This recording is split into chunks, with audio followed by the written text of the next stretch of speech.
नमस्कार दोस्तों, स्वागत है आपका स्टडी फॉर सिविल सर्विसेज में। वीडियो को पूरा देखिए। कोई भी आपका फीडबैक है, कोई सजेशन है, तुरंत वीडियो में कमेंट करके जरूर बताइए। अच्छा लगे तो वीडियो लाइक जरूर कर लीजिए और ऐसे वीडियो लगातार फ्री में पाने के लिए चैनल को तुरंत सब्सक्राइब कर लीजिए और बेल आइकन को जरूर टैप कर लीजिए ताकि आगे भी सारे वीडियो आपको मिलते रहे। यूट्यूब में फॉलो करते हैं तो प्लीज ये वाला फ्री टेलीग्राम चैनल जरूर ज्वाइन कर लीजिएगा। सारे नोटिफिकेशन, सारे अपडेट यहीं पे आते हैं, ध्यान रखिएगा। स्टडी फॉर सिविल सर्विसेज का कोई भी पेड ग्रुप अगर आपको ज्वाइन करना है तो सिर्फ 856480560660897523864455 यही नंबर है हमारे, सिर्फ जहां पे कॉल या व्हाट्सएप कर सकते हैं। इंस्टाग्राम पे हमारा पेज जरूर फॉलो कर लीजिएगा, स्टडी फॉर सिविल .सर्विसेज है।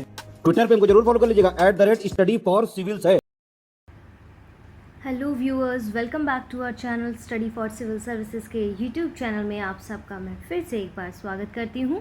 और आज के अपने इस वीडियो में हम इंग्लिश मीडियम में मॉड्यूल 14 को देखने वाले हैं। इसका हिंदी मीडियम भी आ चुका है, यदि नहीं आया है तो जल्दी आपको मिल जाएगा। और यूपीएससी ईओ प्री के लिए हम ये मॉड्यूल्स पढ़ रहे हैं, जैसा कि हम जानते हैं। अभी तक आपने हमारा YouTube study for civil services का जो यूट्यूब चैनल है उसको सब्सक्राइब नहीं किया है तो प्लीज़ उसको यहाँ पर सब्सक्राइब कर लीजिए। हमारा फ्री टेलीग्राम ग्रुप भी आप यहाँ पर ज्वाइन कर सकते हैं। देखिए, जो हम मॉड्यूल्स आपको पढ़ाते हैं उस पर आधारित आपको कुछ most important 25 questions paid group चलाया जा रहा है, पेड क्विज, ठीक है, डेली करवाया जाता है। आपको उसको फॉलो करना है क्योंकि जो आप ये मॉड्यूल्स में पढ़े रहेंगे वहाँ पर उन क्वेश्चंस को जब आप सॉल्व करेंगे तो चीज़ें और बेहतर हो जाएंगी। क्योंकि मॉड्यूल्स पढ़ने से, किताबें पढ़ने से एग्ज़ाम्स क्वालिफाई नहीं होता जब तक आप उस जो एग्ज़ाम्स में आने वाले प्रश्न हैं, आने वाले क्वेश्चंस, उनकी प्रैक्टिस नहीं करते हैं। तो उसके लिए आपको उसकी प्रकृति पता चलेगी कि प्रश्नों की प्रकृति कैसी रहती है। तो उन सब के लिए आपको वो मॉड्यूल, जो आपके जो इन मॉड्यूल्स पर बेस्ड जो पेड क्विज हैं उनके क्वेश्चंस को ज़रूर सॉल्व करना है। किसी भी हालत में इसको इग्नोर ना करें। और इन मॉड्यूल्स पर आधारित क्वेश्चन के अलावा भी परीक्षा संबंधी अति संभावित प्रश्न भी वहाँ पर करवाए जाते हैं, ठीक है। आइए देखिए, हम हर मॉड्यूल में क्या करते हैं, 2-3 सब्जेक्ट्स लाते हैं। उन सब्जेक्ट से स्पेसिफिकली कुछ हम टॉपिक्स लेकर आते हैं। तो पहले आज हम एग्रीकल्चर पढ़ने वाले हैं। इससे पहले हमने और भी अपने मॉड्यूल्स में एग्रीकल्चर को काफ़ी अच्छे से कवर किया है। यदि आपने मॉड्यूल्स पिछले नहीं देखे हैं तो प्लीज़ उन्हें देख लीजिए, क्योंकि हर मॉड्यूल्स एक दूसरे से कनेक्टेड है। और पिछले जितने भी मॉड्यूल्स किए जा चुके हैं उन सबको आगे हम उन्हीं टॉपिक्स को, उन्हीं सब्जेक्ट्स के और अन्य टॉपिक्स को हम आगे कैरी फॉरवर्ड करेंगे। क्लियर है? आइए, यहाँ पर सबसे पहले आज हम आलू को देखने वाले हैं। कहते हैं कि आलू का जो जन्म स्थान है वो पेरू माना जाता है। और कहते हैं 17वीं शताब्दी, एक्चुअली ये भारत में कैसे आया तो पुर्तगालियों के द्वारा आलू को भारत में लाया गया। अब आलू में देखिए, जैसे हमने पढ़ा, जैसे किसी में वसा होता है, विटामिन होता है, लोहा होता है, मैग्नीशियम होता है, वैसे ही आपके आलू में क्या क्या पाया जाता है। तो आप देखेंगे आलू में 22.6% आपका कार्बोहाइड्रेट होता है और लोहा, मैग्नीशियम, विटामिन सी इसमें सबसे ज़्यादा पाया जाता है, ठीक है। विटामिन सी की मात्रा भी इसमें होती है। इसके बाद देखिए, इसमें जो कुफरी, आपने याद होगा पिछले मॉड्यूल्स में मैंने जैसे पढ़ाया था कि आलू की कई नई किस्में, जिसमें कुफरी कुफरी कुफरी लिखा हो तो आप समझ जाइए आलू की किस्में हैं। तो जैसे अप टू डेट, कुफरी अलंकार, कुफरी बहार, कुफरी चंद्रमुखी, कुफरी बादशाह, ये सब क्या है, आलू की किस्में। और तमिलनाडु के नीलगिरी पहाड़ी इलाकों में आप देखेंगे कि आलू की 2 किस्मों, कुफरी नीलिमा और कुफरी फ्राइसोना की खेती बहुत ज़्यादा की जाती है, ठीक है। कहाँ पर? आपकी नीलगिरी पहाड़ी, तमिलनाडु की बात कर रही हूँ। अब देखेंगे कि केंद्रीय आलू अनुसंधान जो केंद्र है वो शिमला में। इसके कारण आप देखेंगे जो केंद्र जो आलू की नई प्रजातियों को विकसित किया गया, उनके आगे कुफरी लगा हुआ है। तो क्या समझना है आपको कि केंद्रीय आलू अनुसंधान केंद्र जो शिमला में, यानी कि हिमाचल प्रदेश में आपका है, उसके कुफरी में अवस्थित होने के कारण वहाँ के रिलीज़ हुई किस्मों के नाम हम कुफरी के नाम से जानते हैं, ठीक है। आलू की जो बुआई है वो सितंबर में और पहाड़ों पर फरवरी में की जाती है आलू की खेती, ठीक है। और आलू के बोने के लिए 2.3 से 3 सेंटीमीटर जो है आपके व्यास वाले 20 से 25 क्विंटल आलू के बीज पर हेक्टेयर लगाए जाते हैं। यहाँ पर क्लियर रहेगा, ठीक है। अब कहते हैं कि आलू के जो स्टोरेज के लिए क्या होता है, इसमें कुछ टेम्परेचर चाहिए होता है। तो मिनिमम 4 डिग्री से 6 डिग्री टेम्परेचर, या अपेक्षित हम कह सकते हैं कि आर्द्रता 85 से 95% आपकी ह्यूमिडिटी रहनी चाहिए। और फिर इसके बाद आप देखेंगे जो झुलसा है ना, जैसे हमने कई फसलों के रोग पढ़े थे पहले, याद होगा अगर देखा होगा, तो यहाँ पर जो पोटैटो का जो रोग है ना, तो आप देखेंगे आलू की फसल का एक प्रमुख रोग है, वो क्या है, झुलसा, यानी कि लेट ब्लाइट है, ठीक है। लेट ब्लाइट जो है आपका आलू में लगने वाला रोग है, झुलसा। और अगेती अंगमारी, जिसको अल्टर नोरिया सोलेनाई, और पछेती अंगमारी यानी कि फाइटोफथोरा इन्फेस्टेंस जो आपका है, आलू के मुख्य कवक जनक रोग हैं ये। यहाँ पर उनके नाम देखिए दिए गए हैं। और इसके बाद आप देखेंगे कि इसमें इसमें दिए गए हैं ना, इसमें आपके ऑल्टरसलोनाइल देखिए इसमें नाम भी इनके शायद दिए गए, अगर नहीं दिए गए तो उसको समझिए अगेती अंगमारी और जो पछेती अंगमारी है ना वो आलू के कवक जनित रोग है। ठीक है, अब जैसे देखेंगे भागीरथी घाटी में क्या है कि आलू और राजमा की कृषि प्रारंभ करने का श्रेय किसको जाता है, ये फेडरिक विल्सन को जाता है। तो फेडरिक विल्सन को यहाँ पर आलू की जो किस्म है वो उनको पैदा करने का, कृषि करने का स्रोत जो है वो फेडरिक विल्सन को जाता है। भागीरथी घाटी की बात कर रही हूँ मैं। देखिए टमाटर के बारे में, देखिए टमाटर क्या है, एक प्रोटेक्टिव फूड है आपको, और कहते हैं डिब्बा बंद की जाने वाली जो सब्जी है उसमें इनका प्रथम स्थान रहता है। अब टमाटर में क्या क्या पाया जाता है, जैसे potassium, sodium, phosphorus, vitamin C इसमें बहुत ज़्यादा पाया जाता है। टमाटर का जन्म स्थान अगर हम बात करें तो मैक्सिको है, और भारत में इसका भी प्रवेश पुर्तगालियों के द्वारा हुआ है। टमाटर के जो बीज है कहते हैं 400 से 500 ग्राम प्रति हेक्टेयर लगाए जाते हैं, और महाराष्ट्र में नासिक और पूना और कर्नाटक में बेंगलोर में निर्यात गुणवत्ता युक्त टमाटर का उत्पादन सबसे ज़्यादा वहीं होता है, ध्यान रखिएगा। इसमें इसकी नई नई किस्में कौन कौन सी, जैसे पूसा शीतल हो गया, ये कम तापमान में भी उगाया जा सकता है। पूसा H1 हो गया अधिक तापमान में, हिसार अरुण अत्यंत अगेती हो गया, अर्का मेघालय में, ठीक है, कम वर्षा वाले क्षेत्रों में, पंजाब छुआरा, पूसा रूबी, अंगूर लता और अर्का सौरभ आदि जो है अन्य उन्नतिशील टमाटर की ये कई किस्में हैं, ठीक है, वैरायटीज़ हैं उनकी। तो टमाटर के फल जो हैं वो वेरॉन की कमी से फटते हैं, तो याद रखिएगा टमाटर के जो फ्रूट्स हैं ना वो जब फटते हैं तो वेरॉन की कमी से फटते हैं, ठीक है, किसकी कमी से, वेरॉन की कमी से फटते हैं।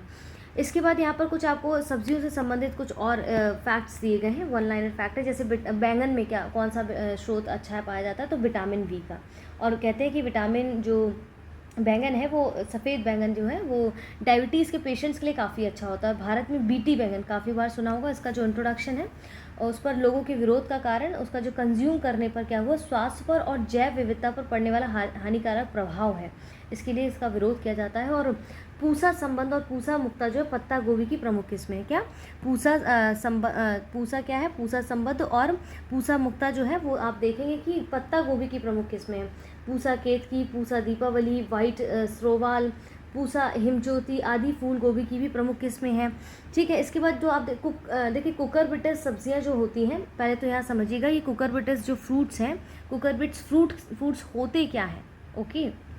एक्चुअल में जो कुकरबिट वेजिटेबल्स होते हैं उनमें होम गार्डन में सबसे ज़्यादा इन सब्जियों को उगाया जाता है, और ये सब्जियां खासकर जो आप देख सकते हैं कि गर्मियों के मौसम में अच्छी तरह बढ़ती हैं। और जैसे कद्दू वर्गीय सब्जियों के अंतर्गत क्या आता है, मुख्य रूप से खीरा, कद्दू, स्क्वैश, तरबूज, खरबूजा इत्यादि आते हैं। तो ये आपकी जो कुकरबिट वेजिटेबल्स है कुछ इस प्रकार से हैं। और आप देखेंगे कि इसमें आगे क्या कहने का प्रयास किया जा रहा है कुकरबिट फ्रूट्स के लिए, कि जो आपका जो कुकरबिट्स जो सब्जियां हैं फलों के उत्पादन के लिए गर्म जलवायु की आवश्यकता होती है। और ज़्यादातर आप देखते हैं कि कुकरबिट्स जो है कुकरबिटेसियस जो फसलों के कड़वापन जो होता है वो किस कारण होता है, ध्यान रखिएगा, ग्लूकोसाइड कुकरबिटोसिन के कारण इसमें कड़वापन पाया जाता है इन सब्जियों में, ठीक है। तो खीरा आप देखेंगे, खीरा क्या है, पीलियाग्रस्त रोगी के लिए अच्छा माना जाता है ना। और पूसा संयोग खीरा का सबसे सुप्रसिद्ध किस्म माना जाता है, जैसे पूसा मेघदूत हो गया, पूसा नवीन हो गया, सम्राट लौकी की सुविख्यात क्या है, किस्में हैं।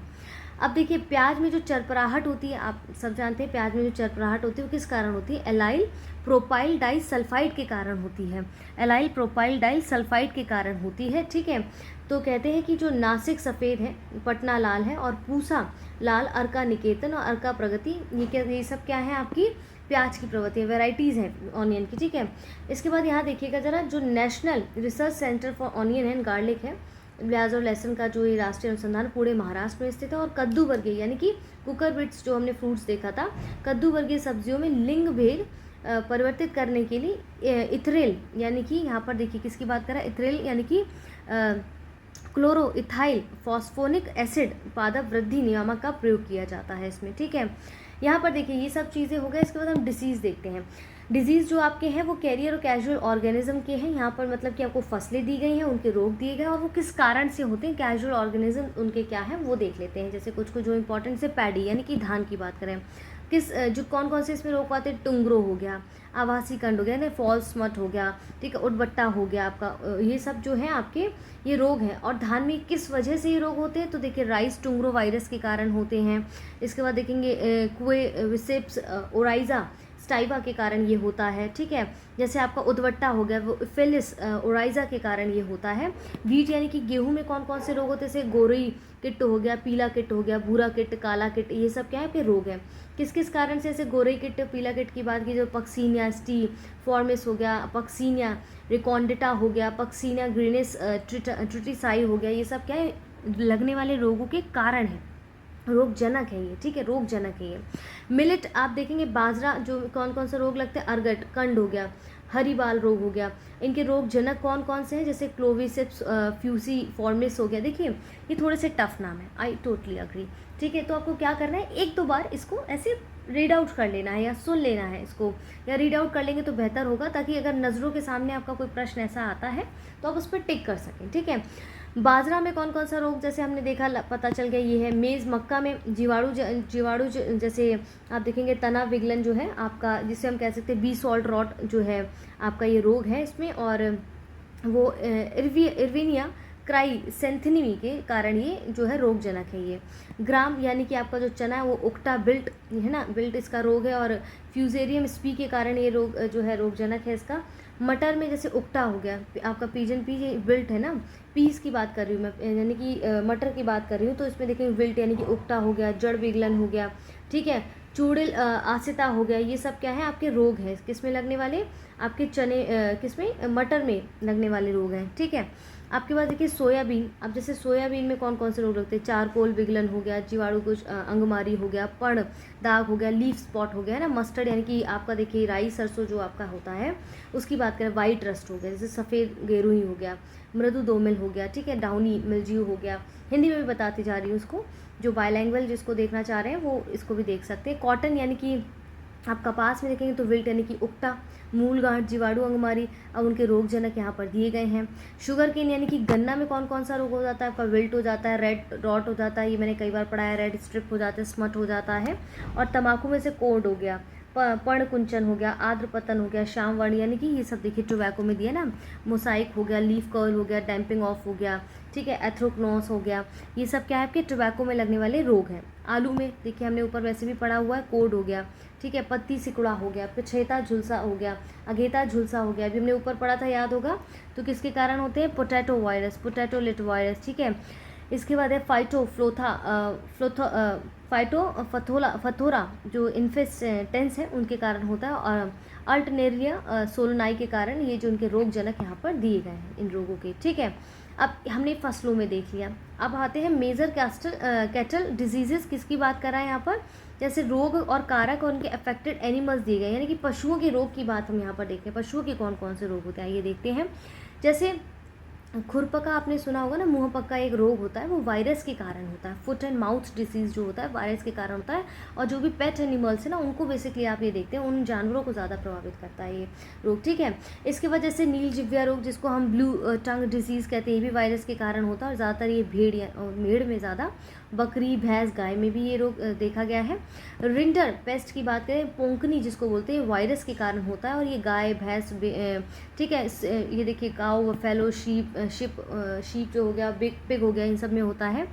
इसके बाद आप देखेंगे जो इसके बाद आप जब देखते हैं ना, जैसे गल घोटू जैसे सुना है ना आपने, जैसे वो सब रोग बैक्टीरिया यानी कि जीवाणु वगैरह के कारण ये होते हैं। और गाय भैंस में ज़्यादातर आपको ये रोग देखने को मिलता है। एंट्रॉक्स की बात की जाए तो गिल्टी रोग जो है वो भी जीवाणु यानी कि बैक्टीरिया के कारण होता है। और ये किस किस में ज़्यादातर प्रभावित होते हैं, कौन से जानवर, गांव, बफेलो, शीप, गोट, हॉर्स, ठीक है। ब्लैक क्वार्टर की बात करें तो बैक्टीरिया के कारण होता है, काऊ और बफेलो में पाया जाने वाला रोग है।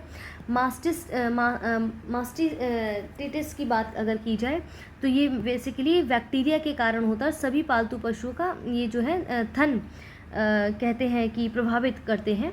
और ये जीवाणु जनित रोग है, थनैला रोग इसको बेसिकली कहा जाता है। और इसके बाद निमोनिया हो गया, चेचक हो गया, ये सब वायरस है, कोई जीवाणु है, ठीक है, बैक्टीरिया है, वायरस ये काऊ बफेल। आप देखेंगे जैसे पालतू जानवर जो है ना, ज़्यादातर उसमें ये रोग आप देख रहे होता है ना।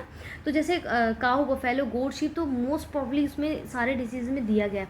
तो in case for the safer side, अगर आपको जैसे कोई प्रश्न आता है इससे संबंधित और नहीं आता है और उसमें ऑप्शंस दिए गए हो, तो आप उन पर टिक मार सकते हैं, ठीक है। स्मॉल पॉक्स जैसे इसमें होता है, जैसे चेचक वगैरह आप देखेंगे तो ये किसके कारण होता है, वायरस के कारण ये भी आप देखेंगे इनमें ही ज़्यादातर पाया जाता है। मिल्क फीचर में यदि डिफिशियंसी ऑफ CA की बात करें, अगर किसकी बात करें, मिल्क फीचर की, ये काऊ में ज़्यादातर रोग होता है। और इसके बाद गिल रॉट जो है वो फंगी के कारण होता है, फिश में ही ज़्यादा। देखिए 3 ये जो रोग है फिश में पाए जाते हैं, ठीक है। इन्फेक्शन अबॉर्शन की बात करें तो बैक्टीरिया के कारण होता है, काऊ बफेलो गोट पिग में होता है। टिम्पेनी की बात करें तो कॉन्टेमिनेटेड डाइट जो है, ठीक है, ये दूषित जो आहार है आपका, वो जुगाली करने वाले जो आपके एनिमल्स हैं उसमें बेसिकली ये ज़्यादा पाया जाता है, ठीक है। अब हमने ये पढ़ लिया जानवरों में किस में हमने पढ़ा, पशुओं में जैसे पड़ने वाले जो रोग हैं कौन कौन से हैं। इसके बाद हम मुर्गियों में major disease in the chickens की बात कर रहे हैं। डिजीज़ फैक्टर्स एंड ट्रीटमेंट्स दिए गए हैं, उनके ट्रीटमेंट क्या क्या हो सकते हैं। जैसे रानीखेत एक रोग है, ठीक है। आप देखेंगे कि जो वायरस जनित रोग है ये भयंकर रोग माना जाता है और संक्रामक भी काफ़ी है ये रोग।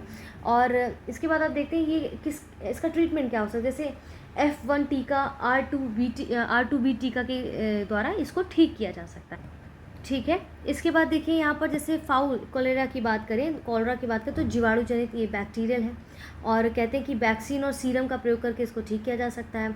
पुलोरम की बात करें अगर तो वो आपका देखिए फाउल पॉक्स यहाँ पर एक छूट गया ना, वायरस बोन देखेंगे वायरस जनित रोग है। और चेचक टीका त्वचा पर छाले वगैरह हैं, इसमें चिकन पॉक्स वैक्सीन इसके लिए लगती है। पुलोरम की अगर बात की जाए तो ये जीवाणु जनित सफ़ेद रंग के दस्त होते हैं और आहार में 0.04% फ्यूराजोलिडोन मिला देते हैं तो इससे ये ठीक हो जाता है, ठीक है। इन्फेक्शन देखिए संक्रामक जो कोराइजा है, इन्फेक्शियस जो कोराइजा है वो बैक्टीरियल है, ये जीवाणु जनित है। और इसमें कहते हैं कि रेड कलर जो है वो श्राव नाक से होने लगता है, और सल्फा थायोजोल के आहार में प्रयोग करने से ये ठीक हो जाता है, ठीक है। इसके बाद यहाँ पर बर्ड फ्लू सबने सुना होगा, पक्षियों विशेषकर मुर्गियों में ये पाया जाने वाला रोग और वायरस है और संक्रमित और महामारी के रूप से प्रकोपित भी है। इसे देखेंगे प्रभावित पक्षियों को नष्ट कर देना चाहिए इसमें सीधे बीच में आपने सुना होगा कई साल पहले बहुत ज़्यादा ये चर्चा में आया था। खपतवार नियंत्रण की अगर बात की जाए तो ये क्या है, देखिए खपतवार जो वीड कंट्रोल है ना, ऐसे पौधे जो जिनमें कुछ खाद नहीं डाला, हमने कुछ भी नहीं किया, बोया भी नहीं, कोई सीड्स नहीं बोए, इसके बावजूद भी वो निकल आते हैं।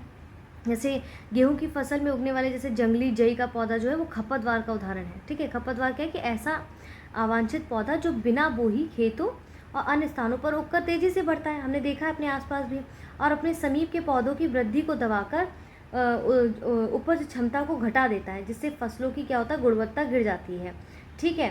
तो देख लेते हैं इसमें कौन कौन से किसकी क्या बात की जा रही है। यहाँ पर जो आपको मटेरियल दिया गया है इस मॉड्यूल में क्या कह रहे हैं कि जो वीड है आपके खपतवार हैं अवांछित पौधे होते हैं, हमने देखा जो बिना बोए ही उग जाते हैं, ठीक है। समानता क्या होता है, खपतवारों द्वारा फसल उपज में औसतन 10% की हानि हो जाती है। और गेहूं का मुख्य खपतवार फेलेरिस माइनर है, जिसे गेहूं का मामा कहते हैं। और सवा या सामा, ठीक है, ये धान का मुख्य खपतवार है। और कांस की बात की जाए, कासम की बात की जाए तो बहुवर्षीय है। प्याजी रवि ऋतु हज़ारदाना है। और खरीफ और विसक परा जो जायद है, खरीफ दोनों ऋतुओं का प्रमुख खपतवार है, ठीक है। Major recommendation of weed control, यहाँ पर देखिए फसल और उनके संस्तुत शाकनाशी दिए गए हैं। तो देख लेते हैं इसे वीट के लिए कह रहे हैं, जो गेहूँ है वो आइसोप्रोट्रियन सेनको जो है वो इनके संस्तुत शाकनाशी हैं। धान के लिए जैसे ब्यूटाक्लोर दिया गया, कपास के लिए एला क्लोर दिया गया है, फ्लोरो इसमें देखेंगे कि क्रोलिन दिया गया है, ठीक है। सोयाबीन के लिए आपका पैथी मिथिलीन दिया गया है, आलू के लिए आपका मेट्रोब्यूजिन दिया गया है, गन्ना के लिए आपका एला क्लोर दिया गया है। ये सब आपके क्या है यहाँ पर शाकनाशी हैं इन हार्वेस्ट के, ठीक है। Diseases control in different crops, जैसे विभिन्न फसलों के जो रोग हैं उनके नियंत्रण के लिए क्या क्या किया जा सकता है भाई। जैसे धान में मान लीजिए रोग लग गया, पत्ती का भूरा धब्बा, ये रोग है उसका, ठीक है। अब क्या होगा कि इसका नियंत्रण कैसे किया जाएगा, इस रोग को खड़ी फसल में zinc magazine carbamate 2 kilogram hectare छिड़कने से क्या होगा, फसल जो धान है उसमें जो पत्ती का भूरा धब्बा है उसे समाप्त किया जा सकता है, यानी नियंत्रण किया जा सकता है उस रोग को, यानी कि उस डिसीज़ को, उस फैक्टर को कम किया जा सकता है। देखिए जैसे धान में जो वो रोग है वो ये ब्राउन स्पॉट ऑफ लीव्स हमने देखा अभी, जैसे शीट ब्लाइट हो गया, शीत झुलसा हो गया, झोंका हो गया। अब कहते हैं कि इसको नियंत्रण करने के लिए जैसे शीत झुलसा की भांति हम देखेंगे जो झोंका है उसको रोकने के लिए हम उपाय कर सकते हैं। और कहते हैं कि जैसे खैरा हो गया, तो खैरा जो रोग है इसे जस्ते की कमी से होता है, और कहते हैं कि 5 किलोग्राम जिंक सल्फेट और 25 किलोग्राम बुझा चूना 1000 लीटर पानी प्रति हेक्टेयर से छिड़के तो ये दूर किया जा सकता है रोग। मेज़ यानी कि मक्का, तुलसीता रोग हो गया, पत्तियों का झुलसा रोग, तना सड़न, इसके उपाय क्या हैं? जैसे जिंक मैगजीन कार्बामेट 2.5 किलोग्राम प्रति हेक्टेयर आवश्यक पानी घोलकर छिड़कें। ठीक है। बाजरा में आप देखेंगे, मिलेट में ये अर्गट हो गया। अर्गट एक रोग होता है, इसे बीज बोने से पहले 20% नमक के घोल में डुबोकर स्केलेरेशिया को स्वस्थ बीज से अलग कर दे और फूल आने पर मैनकोजेब की जो 2 किलोग्राम मात्रा है प्रति हेक्टेयर का छिड़काव करें। क्लियर है।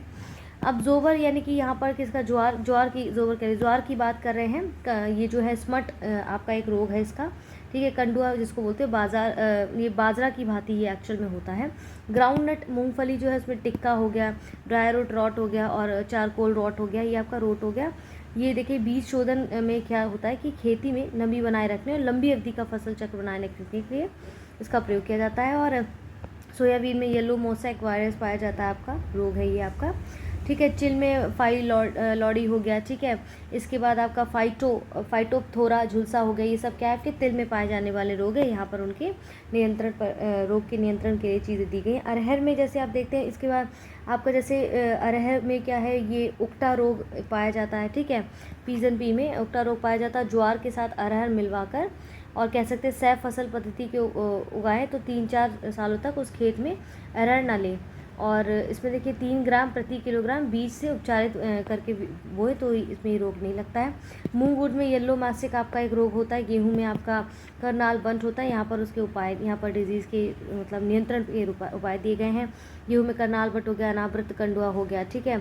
अल्टर नोरिया वाइट हो गया। जौ में आपका देखेंगे, इसके बाद आपका एल्टिगो हेडी हो गया। तोराई में आपका तोरिया में सरसों जो है झुलसा रोग आपका पाया जाता है। इसके बाद जैसे पोटैटो में स्कॉच्ड आपका जैसे झुलसा रोग है, गोता पछेता हमने देखा था। उसमें मैंगोजेब 2 किलोग्राम प्रति हेक्टेयर 2-3 बार छिड़काव 10-15 दिन के अंतर पर करें तो ये ठीक हो जाता है। मैंगो में आप देखेंगे, आम में जैसे मैंगो में देखेंगे जैसे गुच्छा रोग होता है, ब्लैक टिप हो गया, एकांतर फलन समस्या, स्पांजी रोग हो गया, एथ्रेन कोज यानी कि कवक द्वारा जो फैलता है, ब्लैक ट्रिप वगैरह, ये सब तो ये सारे रोग हैं। उनके नियंत्रण को करने के लिए यहाँ पर कुछ उपाय दिए गए हैं। ठीक है। इसके बाद यहाँ पर सेब में स्कैब रोग आपका पाया जाता है। बनाना में आपका पनामा डिजीज़ पाया जाता है। और सेब में जो कह रहे हैं कि कवक है ये और पोषक अभाव, संतुलित पोषण इसमें दिया जा सकता है। और नीचे आपको प्लांट पैथोलॉजी की बात की गई, यानी कि पादप रोग विज्ञान का है। इसके फादर किसको माना जाता है? E.J. बटलर को माना जाता है। और 1943 में कहते हैं कि बंगाल में जो दुर्भिक्ष धान का जो भूरा पर्णचित्ती रोग था वो आया था। और 1984 में घटित भोपाल जो गैस हुई थी, भोपाल कांड हुआ था, उसमें मिथाइल आइसोसाइनेट गैस का रिसाव हुआ था। सबको पता होना चाहिए, पता भी होगा कुछ लोगों को। जो कॉपर है वो कहते हैं कि कवकनाशियों में बोर्डो मिश्रण जो है, जैसे बार्डो पेस्ट हो गया, बरगंडी मिश्रण हो गया, चौबटिया पेस्ट के अलावा ये कवकनाशी जैसे ब्लाई टॉक्स 50 हो गया आदि इसमें शामिल किए जाते हैं। अब देखिए जैसे कह रहे हैं कि आपका ये जो कार्बनिक कवकनाशी जो बात की जा रही है यहाँ पर, ठीक है, जो कवकनाशी है कार्बनिक, उसमें डाइथिल 70 और लोनाकाल जो है आपके ये कैप्टॉन और एरसो और क्लोरेनल जो है वो प्रमुख है आपकी। ये अपराध कह सकते हैं नॉन मेरिगोरल ऑर्गेनिक फंगीसाइड्स की बात की जा रही है। इसके बाद यहाँ पर एंटीबायोटिक्स और सिस्टमिक फंगीसाइड्स की जो बात की, से प्रतिजैविक पदार्थ क्या होते हैं जो सूक्ष्म जीवों के उपापचय द्वारा उत्पन्न होते हैं। और यह आप देखेंगे कि अन्य रोगजनक सूक्ष्म जीवों के ऊपर विषैला प्रभाव छोड़ते हैं। ठीक है। जबकि सिस्टमैटिक फंगीसाइड्स देखेंगे वे रासायनिक होते हैं जो पौधों पर प्रयोग करने पर, ठीक है, उनके तंत्र में प्रवेश करके भीतर ही भीतर क्या कहते हैं पूरे पौधे में सर्वांग रूप से फैल जाते हैं और जीव द्रव्य में चिरस्थायी मतलब परमानेंट रहकर ये पौधों की परजीवी के संक्रमण से रक्षा करते हैं। क्लियर है। Major types of agriculture practices in India and the world, इसमें देखेंगे भारत और विश्व में कृषि पद्धतियाँ दी गई हैं। जैसे टाइप्स ऑफ एग्रीकल्चर आप में सबसे पहले देखेंगे शून्य बजट प्रैक्टिस, जो जीरो बजट नेचुरल फार्मिंग है ना, वो क्या है उसको समझते हैं। बेसिकली क्या है कि ये जो कृषि पद्धति में बजट खर्च को प्रदर्शित करता है, यानी कि शून्य बजट खेती बाजार में उपलब्ध आगतों जिसमें रासायनिक उर्वरक और खाद शामिल हैं उसके उपयोग के बिना प्राकृतिक आगतों द्वारा खेती पर बल देता है। और इसमें इस कृषि पद्धति में खर्च शून्य हो जाता है। ठीक है। ज़्यादातर इस कृषि पद्धति का जो प्रचलन है आपके दक्षिण के क्षेत्रों में भारत में प्रमुख रूप से कर्नाटक आंध्र प्रदेश में देखने को मिलता है। और it first involve in Karnataka. और इसके बाद देखते हैं इसमें जो टेक्निक है, महत्वपूर्ण इसकी विशेषताएं क्या हैं, इंपॉर्टेंट फीचर्स क्या हैं कि इस तकनीक में के अनुसार कृषक जो है वो बाहर से कीटनाशकों और उर्वरकों का उपयोग किए बिना अपनी जो है उर्वरकता और क्या बोलते हैं हम उसको कि उपज को बढ़ा सकते हैं। पशुपालन, इसमें रैंचिंग फार्मिंग इसकी बात देखिए बात कर रहा है, ठीक है। रैंचिंग फार्मिंग की यहाँ पर बात की जा रही है, ये आपकी मांस के पालन के लिए। इसमें मैक्सिको हो गया, पश्चिमी संयुक्त राज्य अमेरिका हो गया, कनाडा हो गया, ये सब आपको इसमें क्षेत्रों में ये पाया जाता है। और पशुपालन में कुछ विशेष पशुधन जैसे एमू, अमेरिकन बिसन हो गया, एल्क आदि पालने की विधि है, ठीक है। अनुबंध कृषि यानी कि कॉन्ट्रैक्ट फार्मिंग क्या होता है आपका, ये टमाटर की एक कॉन्ट्रैक्ट कृषि पंजाब, हरियाणा, राजस्थान में की जाती है, और सूरजमुखी की आंध्र प्रदेश और कर्नाटक में, और तमिलनाडु, राजस्थान में फलों और सब्जियों की आपकी कॉन्ट्रैक्ट कह सकते हैं फार्मिंग की जाती है, ठीक है। और इसमें क्या इसकी विशेषता क्या, उचित मूल्य कृषकों के लिए निर्धारण बाजार को अनिश्चित को कम करता है।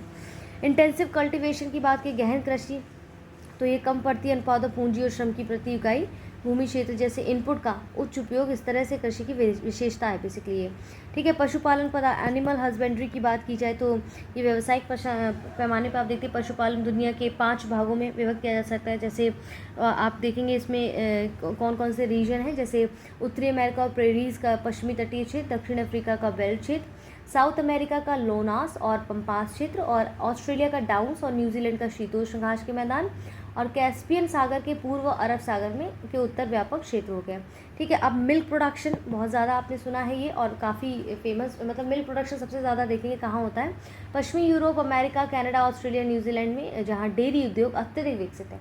डेनमार्क में स्पेसिफिक आप देखेंगे, नीदरलैंड, न्यूजीलैंड डेयरी उद्योग सहकारी आधारित है, और न्यूजीलैंड जो है वो जोग्राफिकल कंडीशन के हिसाब से जो है दुग्ध उत्पादन बाजार वाले क्षेत्रों को काफ़ी दूर है। यहाँ क्या होता है, जो दूध से बने प्रोडक्ट्स हैं ना, जैसे दूध, मिल्क पाउडर हो गया, चीज़ हो गया, योगार्ट हो गया, इनमें परिवर्तित करके बाहर भेजा जाता है। मीट की अगर मैं बात करूँ, मांस की, तो इंग्लैंड में दुनिया का सबसे ज़्यादा बड़ा आयातक देश है, ठीक है। अमेरिका दुनिया में पोर्क का सबसे बड़ा निर्यातक है।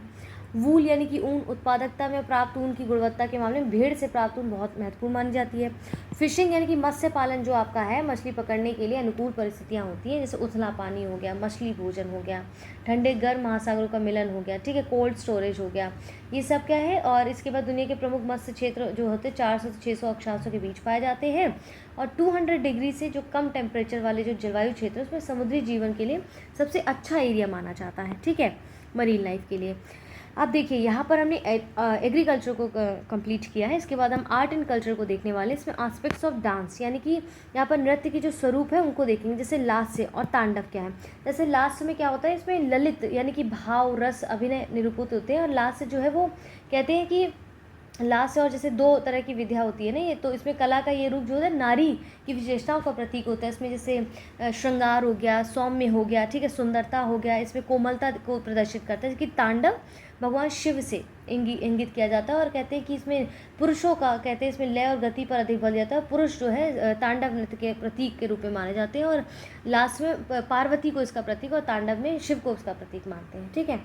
एज पर द अभिनव दर्पण, ठीक है, ये जो आपका नंदिकेश्वर के प्रसिद्ध ग्रंथ है अभिनव दर्पण, उसके अनुसार कहते हैं किसी अभिनय को 3 आधारभूत तत्वों में विभाजित किया जाता है। नृत्य तो नृत्य आपका क्या होता है कि इसमें लयबद्ध रूप से ये जो है नृत्य किया जाता है, और इसमें किसी कहेंगे कि इसमें देख सकते हैं कि इसमें क्या होता है, किसी अभिव्यक्ति या मनोदशा का समावेश निरूपणों में है, जो नृत्य प्रस्तुति के माध्यम से विस्तृत कथा को निरूपित करता है।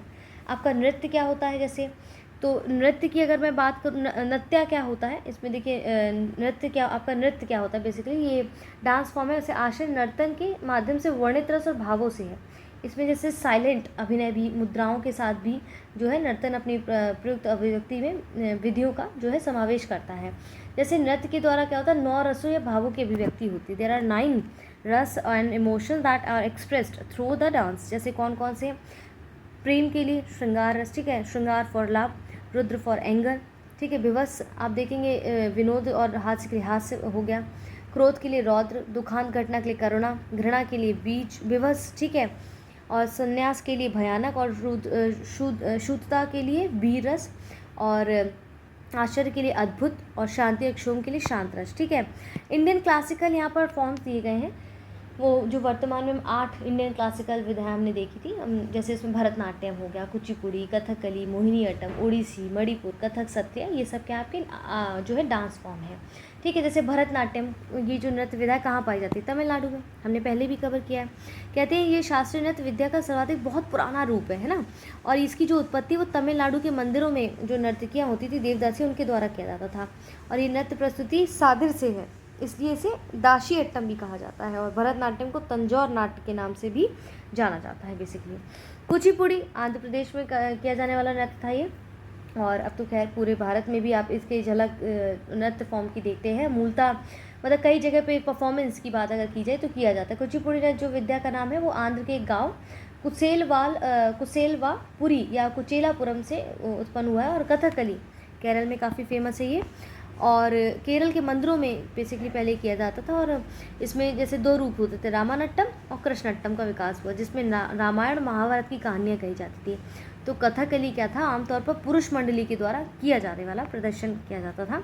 मोहिनीअट्टम आपका केरल में, ठीक है। ओडिसी की बात की तो ओडिशा में किया जाने वाला नृत्य था। उदयगिरी खंडगिरी की जो गुफाएं थी, ओडिसी नृत्य के कुछ प्रारंभिक एग्जाम्पल्स वहाँ पर प्रदान करते हैं। और ओद्रा नृत्य से इन नृत्य रूप को नाम मिला है, और मुख्य रूप से महारी द्वारा नृत्य किया जाता था, और इसे जैन राजा खारवेल का संरक्षण प्राप्त था। मणिपुरी की बात करें तो मणिपुर नाम से स्पष्ट हो रहा है, ये मणिपुर की घाटियों में स्थानीय गंधर्वों के साथ शिव और पार्वती के दैवीय नृत्य में अपना पौराणिक उद्गम पाता है। ठीक है। कथक उत्तर प्रदेश का है। सत्रिया आप देखेंगे असम का है, और असम की 15वीं शताब्दी में वैष्णव संत शंकर देव के द्वारा आधुनिक रूप से सत्रिय नृत्य इसको प्रचलित किया गया था। ठीक है। फोक डांसेस इज इंडिया, अब देखते हैं कि जो लोकल जो डांसेस होते हैं अलग अलग क्षेत्र के, वहाँ पर जैसे छऊ, ठीक है, आप बताएंगे किस स्टेट में बहुत फेमस है ये। इस छऊ शब्द छाया से निकला और इसका अर्थ होता है परछाई। मुखौटा नृत्य एक प्रकार का है। 3 शैलियाँ होती हैं इसमें, झारखंड में सरायकेला रहू, और उड़ीसा में मयूरभंज छऊ, और पश्चिम बंगाल में पुरुलिया छऊ। ठीक है। यूनेस्को में 2010 में इसको जो है आप देखेंगे कि आमूर सांस्कृतिक विरासत की प्रतिनिधि सूची में छऊ का नाम सम्मिलित किया गया है। गरबा गुजरात का है। इसके बाद तरंग मेल देखेंगे, गोवा का है, दशहरा और होली के दौरान प्रस्तुत किया जाता है। घूमर या गंगोर राजस्थान का है, और भील जनजाति के द्वारा महिलाओं के द्वारा किया जाता है। कालबेलिया भी राजस्थान का है, और इसमें ये नृत्य जो है पोशाकों नृत्य की चाल सर्प के समान होती है। इसमें चारवा नृत्य की बात की तो हिमाचल प्रदेश का है। भांगड़ा जो आपका गिद्दा है पंजाब का है। Highly energetic folk dance of Punjab. Giddha is a female counterpart of the male Bhangra. ठीक है। इसके बाद जवारा आप देखेंगे, जो आपका यहाँ पर जवारा है वो मध्य प्रदेश का है, और बुंदेलखंड क्षेत्र में सबसे लोकप्रिय फसल कटाई का नृत्य है। मटकी मालवा क्षेत्र का है। ये मालवा क्षेत्र की महिलाओं के द्वारा विवाह और अन्य उत्सवों के दौरान किया जाता है। गौर मारिया या भैंसे का सींग की अगर हम बात करें, विसौन हॉर्न, तो ये छत्तीसगढ़ में किया जाने वाला है। और बस्तर क्षेत्र में जो मुरिया जनजाति है उसके द्वारा किया अनुष्ठानिक नृत्य है ये। अलकाप की बात की तो झारखंड में है ये नृत्य किया जाता है। और इसके बाद पाइका जैसे उड़ीसा में, ठीक है, ये नृत्य किया जाता है। और ये martial folk dance perform in the southern part of the Odisha. Paika is a form of long spear. ठीक है। इसके बाद जैसे बागुरम्बा नृत्य जो है वो असम का है, और बोडो जनजाति के द्वारा किया जाता है। ये प्रकृति और पर्यावरण से संबंधित है। जाट जाटेन बिहार में किया जाता है। ठीक है। विवाह दंपतियों के बीच प्रेम मीठी नोकझोंक को अनोखे ढंग से प्रस्तुत किया जाता है इसमें। जुमायर या झुमर जो है वो झारखंड और उड़ीसा के जनजातीय लोगों के द्वारा किया जाता है। डंडा जात्रा तो ये ओडिसी नृत्य है, और कहते हैं कि भारत की प्राचीनतम लोक कलाओं में से एक है। और ये नृत्य जो है नाटक संगीत का अनोखा मिश्रण कहा जाता है। बिहू असम का है, और ये प्रसिद्ध नृत्य है जिसमें पुरुष और नारियां दोनों मिलकर करते हैं। थांगटा ये मणिपुर का है। ठीक है। और इसका अर्थ होता है तलवार, या थांग का अर्थ होता है तलवार, और टा का अर्थ होता है भाला। रांगवा बताइएगा कहाँ पर है, ये कहाँ किया जाता है नृत्य? सिंगमीचम सिक्किम में। ठीक है। कुंभी तमिलनाडु केरल में। इसके बाद कोलकाली आप देखेंगे, कोईटी जो कईकोटी कली जो है वो आपका नीचे यहाँ पर देखिए दिया गया है। ठीक है। वो जो आपका जो नृत्य है बेसिकली वो जो मैं अभी बता रही हूँ ना आपको, जिसकी बात करें कईकोटी कली, जो केरल में होता है, और ये केरल का लोकप्रिय नृत्य कहा जाता है। ठीक है। इसके बाद यहाँ पर पट्टा कुथीना आप देखेंगे, यहाँ पर जैसे और भी कई नाम और भी दिए गए हैं, जैसे आपका चक्यार कोथू दिया गया है। ठीक है। चक्यार कोथू में आप देखेंगे कि इसमें क्या है, केरल में किया जाने वाला नृत्य। और ये कर्मा नाच जो है, कर्मा नाच भी आपका ये इसमें छोटा नागपुर में किया जाता है, और विशेषकर छोटा नागपुर पहाड़ी जनजातियों में इसके द्वारा किया जाता है। राउत नाच आप देखेंगे, दोहाल हो गया। ठीक है। राउत नाच हो गया, छत्तीसगढ़ में धुमाल हो गया, जम्मू कश्मीर फुगड़ी, महाराष्ट्र गोवा में, और इसके बाद टिप्पड़ी गुजरात में, गुजरात के सौराष्ट्र क्षेत्र में ये नृत्य काफ़ी फेमस है, महिलाओं के द्वारा किया जाता है। देखिए यहाँ पर दिए गए हैं इसके डिटेलिंग्स। तेरह ताली जो है वो राजस्थान में इसकी कमार जनजाति के द्वारा किया जाता है, और भोजगिरी त्रिपुरा में किया जाता है।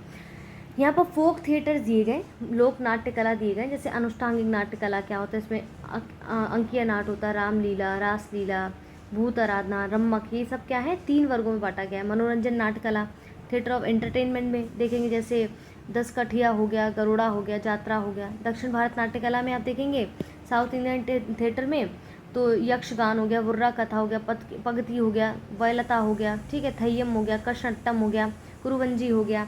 फोक थिएटर स्टेटेड इंपॉर्टेंट फैक्ट्स यहाँ पर दिए गए हैं।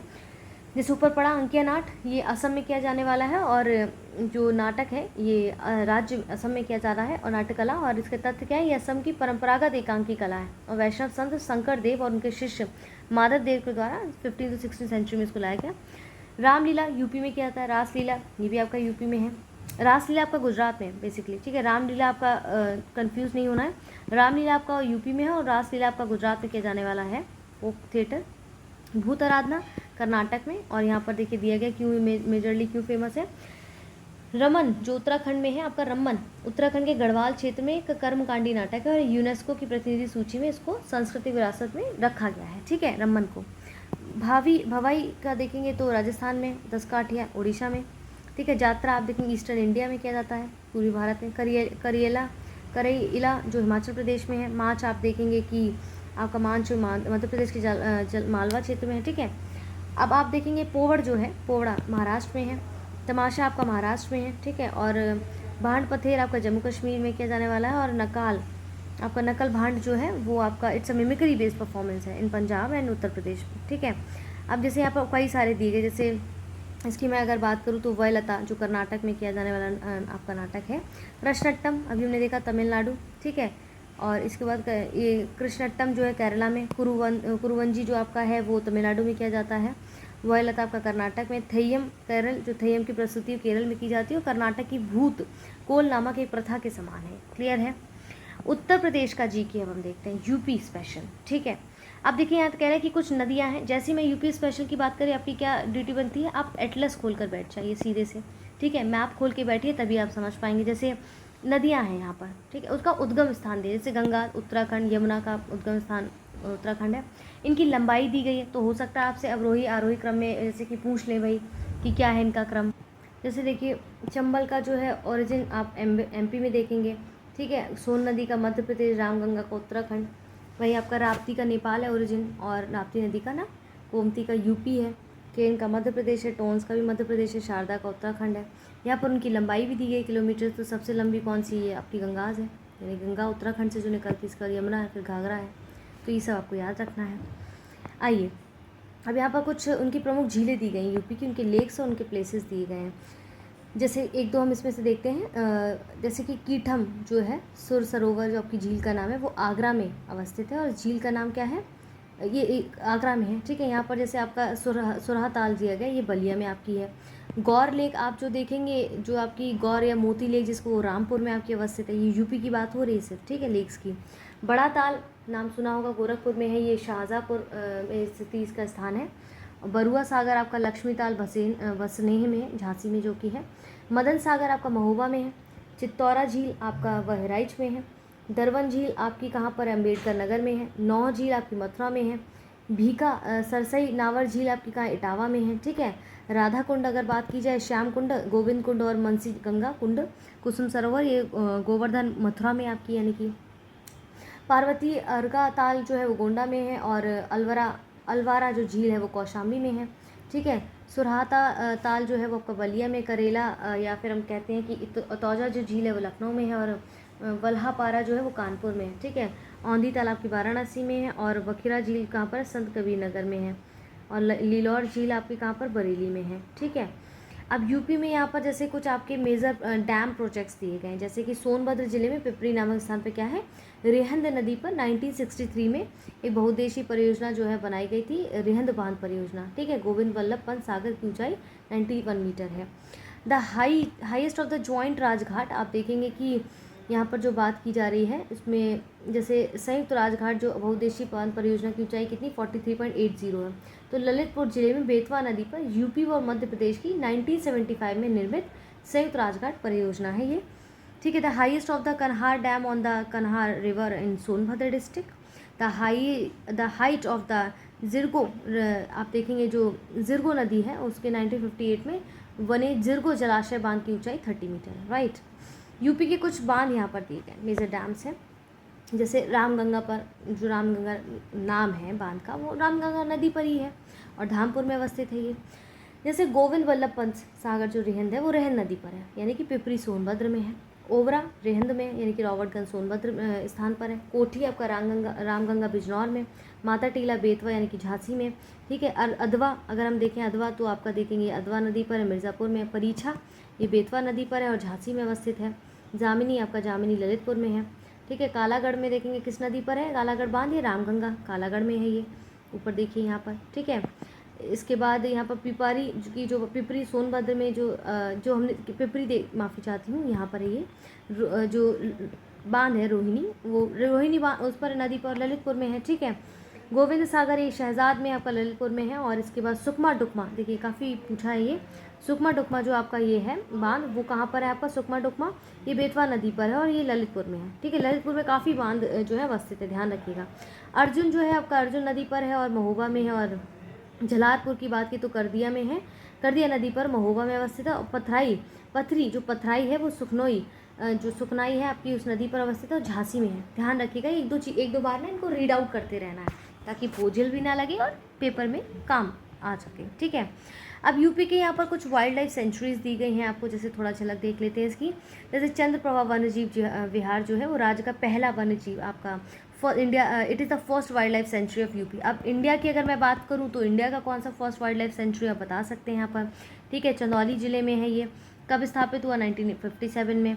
इसके बाद हम यहाँ पर देखते हैं दूसरा क्या दिया गया है, जैसे किशानपुर वाइल्ड लाइफ सेंचुरी हो गया, लखीमपुर खीरी में 1972 में बनाया गया।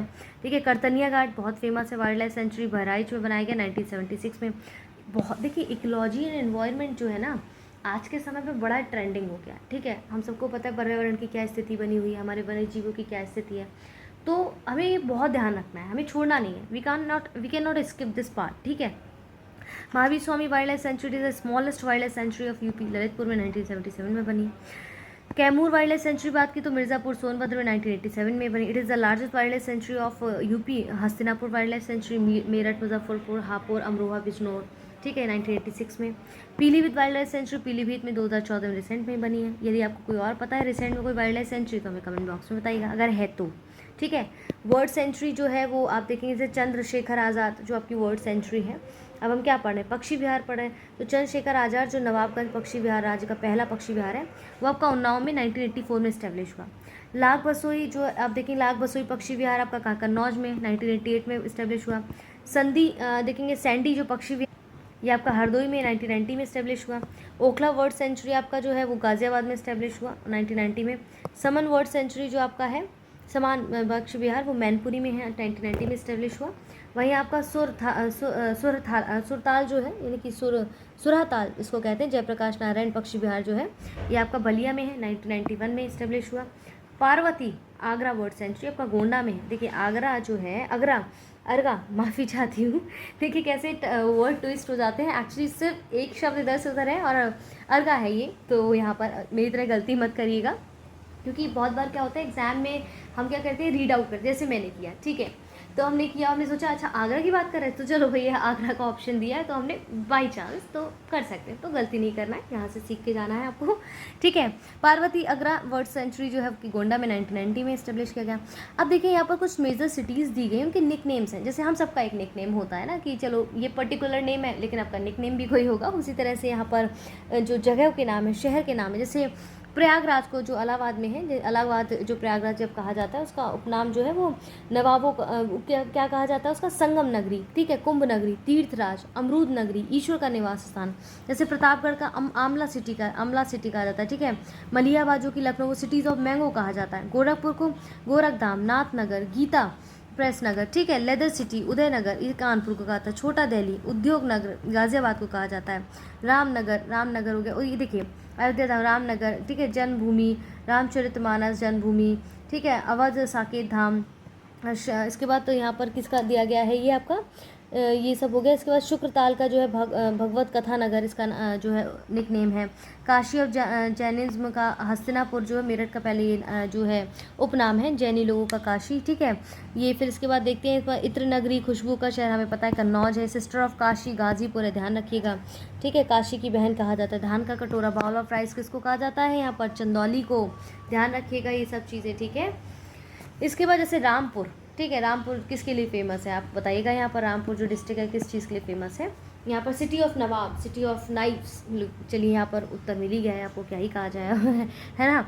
यहाँ पर आगरा ताज नगरी, पेठा नगरी, संडिला जो हरदोई में है आपका वो लड्डू नगरी कहा जाता है। और इसका हाथरस जो है हींग और गुलाल नगरी कहा जाता है। मथुरा किसको नहीं पता है, ठीक है। लखनऊ बरेली ये सब जो है आपका सुरमा और सिटी ऑफ नवाब सिटी इनको कहा जाता है। इसका मिनी खजुराहो जो है वो किसको का उपनाम है, मिनी खजुराहो। गणेश बाग या करवी, ठीक है। और इसके बाद यहाँ पर विश्वनाथ नगरी हो गया, शिव नगरी, मुक्ति नगरी, मुक्ति क्षेत्र, पंडो का नगर, ये सब क्या वाराणसी के उपनाम है। स्वराज हिंद आपका जौनपुर का उपनाम है, क्लियर है। यहाँ पर पेड ग्रुप से संबंधित कुछ व्हाट्सएप नंबर्स दिए गए हैं, आप चाहे तो इन पर कॉन्टैक्ट कर सकते हैं। ये आपके ज्ञान सर का नंबर है, उनको व्हाट्सएप कर सकते हैं। हमारी फ्री वीडियोज़ एब्सोल्युटली फ्री हैं आपके लिए, तो स्टडी फॉर सिविल सर्विसेज के चैनल को सब्सक्राइब करना ना भूलें, ताकि कोई भी वीडियो अपलोड होता है तो उसका नोटिफिकेशन राइट टाइम पे मिल सके, ये बहुत ज़रूरी होता है। यहाँ पर ancient names of some major city, अब किसी जो सिटीज़ जैसे लखनऊ है उसका प्राचीन नाम क्या था, लक्ष्मणपुर, लखनपुर, बहुत से लोगों को नहीं पता होगा, तो ये ध्यान रखना है, ठीक है। वाराणसी का पुराना नाम काशी का कह के बुलाते, कन्नौज का कनकभुज कहते थे, कनकभुज नगर कहते थे, कानभुज नगर जो है कानकुब्ज नगर कहते थे, महोदयश्री कहते थे, ठीक है। गोरखपुर को गोरक्षपुर कहते थे, कुशीनगर को कहते थे, ठीक है। मधुपुरी की बात कही जाए तो आप देखेंगे जो आपका मधुपुरी है मथुरा को कहा जाता था। और श्रावस्ती को सहिट महिट कहा जाता था, श्रावस्ती जो पहले कहते थे जिसको। सूकर क्षेत्र जो है सोरो कासगंज इनके प्राचीन नाम हुआ करते थे, ठीक है। हस्तिनापुर का दान तीर्थ हुआ करता था। कन्हापुर का आप देखेंगे, कानपुर का तो कानपुर हुआ करता था। बलवंत नगर किसको कहते थे, झांसी को कहते थे, पूछ लेते हैं कभी कभी ये। Agro climate zone of UP, अब देखेंगे उत्तर प्रदेश के कृषि जलवायु आंचलों से संबंधित यहाँ पर उनके कुछ कृषि के जलवायु का वर्गीकरण अगर मैं कहूँ तो शायद गलत नहीं होगा ये, तो यहाँ पर अब हम वो पढ़ लेते हैं। जैसे जोन का नाम, जलवायु, मृदा का प्रकार इत्यादि हमें ये चीज़ें देखनी हैं, ठीक है। तो चलिए देख लेते हैं, आइए इसको भी देख लेते हैं। देखिए सारी चीज़ों को साथ साथ अगर पढ़ते जाएंगे तो बर्डन भी नहीं पड़ेगा और साथ साथ में क्या रिवीजन भी होता जाएगा, ठीक है। जैसे यहाँ पर तराई जो क्षेत्र है वो कौन सी जलवायु पाई जाती है, यहाँ पर ट्रॉपिकल यानी कि उपोष्ण। और यहाँ पर जो सॉइल टाइप्स है वो क्या है, लोम है, मटियार है, लोम है, यानी कि दोमट, मटियार दोमट है, ठीक है। हिंदी में भी बता दूँ, कोई प्रॉब्लम तो नहीं है। चलिए यहाँ पर जो औसत वर्षा है वो किस प्रकार से होती है, ध्यान रखिएगा भाई, पूछ सकते हैं। तापमान अधिकतम कितना, मिनिमम इनका डिग्री, न्यूनतम कितना रहता है, ध्यान रखिएगा भाई। यूपी स्पेशल में कुछ भी पूछ सकते हैं, ठीक है। वेस्टर्न प्लेन जो पश्चिमी मैदानी क्षेत्र है उसकी जलवायु कैसी, उपोष्ण यानी कि ट्रॉपिकल होती है, वहाँ भी दोमट और मटियार दोमट और बलुई मिट्टी पाई जाती है, सैंडी, ठीक है। सेंट्रल वेस्टर्न प्लेन की बात की, ट्रॉपिकल जो है जलवायु पाई जाती है, दोमट, मटियार दोमट और बलुई दोमट मिट्टी पाई जाती है। कई सारे बुंदेलखंड रीजन में आपकी सेमी ड्राई जो रहती है, अर्धशुष्क होती है, और जलोढ़, अरावली, दोमट, बलुई दोमट मिट्टी पाई जाती है। नॉर्थ ईस्टर्न प्लेन की बात की जाए तो इसमें टेम्परेचर जो है इसका टेम्परेट रहता है ये, ठीक है। और इसमें देखेंगे दोमट हो गया जैसे आपका, ओके। इसके बाद यहाँ पर देखिए जैसे यहाँ पर किस किस चीज़ की बात की जा रही है, जैसे आपका दोमट, मटियार दोमट के दियारा हो गया। पूर्वी मैदान ईस्टर्न प्लेन की बात, यहाँ पर भी टेम्परेट यानी कि समशीतोष्ण जलवायु होती है। और सल्टी दोमट, मटियार दोमट, यहाँ पर टेम्परेचर कुछ इस प्रकार से प्लस और माइनस में रहता है, ठीक है। विंध्य रीजन जो है आपका समशीतोष्ण, यहाँ पर भी टेम्परेट है। और आप देखेंगे मटियार दोमट, बलुई दोमट इत्यादि जो है यहाँ पर मृदा प्रकार पाए जाते हैं। अब UP new hydro electric projects जो आपके बनाए गए हैं, ठीक है, जो नई जल विद्युत परियोजना जिसको हम कह सकते हैं, उनके जगह के देखने, जैसे परियोजना खेरी है तो सहारनपुर में बनाई गई, ठीक है। माधोवन है पीलीभीत में बनाई गई है, ध्यान रखिएगा। माधोवन एंड माधो टू पीलीभीत और शाहजहांपुर में है। जैसे शाहजहाँपुर नहिल ये तो भाई शाहजहानपुर में ही नाम से क्लियर हो रहा है। रामगंगा बिजनौर में, बाढ़ सागर 1, बाढ़ सागर 2, ये आपकी मिर्ज़ापुर, और देखिए कहाँ पर, मिर्ज़ापुर में दोनों, ध्यान रखिएगा, जबकि माधो आपकी अलग अलग है। Got it. ठीक है, केन शाखा 1 बांदा में आपकी, ठीक है, केन शाखा 2 भी बांदा में, ये भी ध्यान रखिएगा। बंदरान जो आपका है, बंदरान वो ललितपुर में, और कर्मनासा आपका चंदौली जिले में परियोजना है। शारदा सागर की बात की तो पीलीभीत जिले में, और डुंडा पीलीभीत जिले में है। मलकपुर रेहनी ये सहारनपुर में, मेजा मिर्ज़ापुर में आपकी ये है। ठीक है, अब यहाँ पर यूपी के कुछ मेजर एक्सपोर्ट सेंटर्स आपको दिए गए हैं, आइए इसको देख लेते हैं। जैसे नोएडा एक्सपोर्ट प्रोसेसिंग जोन जो आपका NEPZ है, वो आपका जेम्स एंड ज्वेलरीज और अप्लाइज एंड इलेक्ट्रॉनिक्स के लिए, कंप्यूटर हार्डवेयर के लिए यहाँ पर गुड एक्सपोर्ट्स मिलते हैं। ठीक है, ग्रेटर नोएडा में इलेक्ट्रॉनिक्स, कंप्यूटर हार्डवेयर, सॉफ्टवेयर, ये अपैरल एंड अपैरल जो इंजीनियरिंग, ऑटोमोबाइल्स है, केमिकल के लिए। साहिबाबाद लोनी जो गाजियाबाद में है, और इसके बाद हम देखते हैं यहाँ पर clothes and hand printing, herbals हो गए, मेडिसिन हो गए, टॉयलेट इक्विपमेंट्स हो गए, इन सब के लिए गुड एक्सपोर्ट्स के सेंटर्स यहाँ पर बताए जा रहे हैं। सहारनपुर में देखेंगे क्राफ्ट वुड्स एंड टॉयज़ हो गया, ठीक है, वुड से रिलेटेड चीज़ आपको फर्नीचर वगैरह देखेंगे। खुर्जा बुलंदशहर में देखेंगे क्ले यूटेंसिल्स हो गए, ठीक है, और यहाँ पर बाथरूम इक्विपमेंट्स हो गए। अलीगढ़ पुरदील नगर में लॉक्स एंड बुल्डर्स और हार्डवेयर वगैरह का आइटम मिलता है। आगरा में silk carpet and handicraft goods हो गया, उसके बाद मार्बल गुड्स हो गया, लेदर शूज़ हो गया।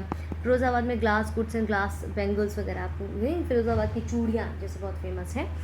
रामपुर में वेविंग वर्कर है। बरेली में जरदोजी, हमने पिछले मॉड्यूल्स में कवर किया है, टेंशन नहीं लेना है अगर यहाँ पर कुछ स्किप होता है। मथुरा में stone and architecture and hand printing के लिए काफ़ी फेमस है ये। कन्नौज में perfume, rose water, rose based and chandan volt oil. Farrukhabad में hand printing on wools and silk and zardozi work होता है क्राफ्ट का। लखनऊ में स्मॉल प्रिंटिंग, चिकन जरदोजी चिकन वहाँ खाया भी जाता है, पहना भी जाता है, उस टाइप से कुछ। मैनपुरी में tobacco, garlic products and carving work on woods. Kanpur में leather and leather shoes, bags and suitcases. And then Unnao में लेदर एंड लेदर गुड्स पाए जाते हैं आपका। जामनगर में आपका सिल्क साड़ीज एंड ब्लैक सॉल यूटेंसिल्स। मिर्ज़ापुर में आपको woollen and cotton carpets. And Chandauli में आपका राइस। एंड गोरखपुर में आपका डिस्पोजेबल साइरेंज टेराकोटा। इसका सीतापुर में आपका ड्यूरीज, ठीक है। झांसी में आप देखेंगे ब्रास वर्क जो होते हैं ना, झांसी ललितपुर में वो ज़्यादातर आपको देखने को मिलता है। बहराइच में आपका कॉटन, और कोंडा में आपका वुडन क्यूब्स, ठीक है। यहाँ पर भी नंबर दिए गए, चाहे तो आप इसका स्क्रीनशॉट ले सकते हैं, या सर से स्पेशली आपको व्हाट्सएप पे मैसेज कर सकते हैं। उनसे अपने एग्ज़ाम से संबंधित, फॉर्म से संबंधित, या इस मटेरियल से संबंधित कोई इन्फॉर्मेशन चाहिए तो हम इन्हें डायरेक्ट कॉल कर सकते हैं। हमारे यूट्यूब चैनल को प्लीज़ सब्सक्राइब कर लीजिए, हमारे फ्री टेलीग्राम ग्रुप को भी ज्वाइन कर लीजिए, जैसा कि ऊपर मैंने बताया आपको। वहाँ पर पेड क्विज ग्रुप जो है वो भी ज्वाइन कर लीजिए, ताकि प्रैक्टिस बनती रहे, ठीक है। इसी के साथ आप अपना और अपनों का ध्यान रखिए, पढ़ाई में निरंतरता बनाए रखिए, ईमानदारी रखिए, और अपना ध्यान रखिए।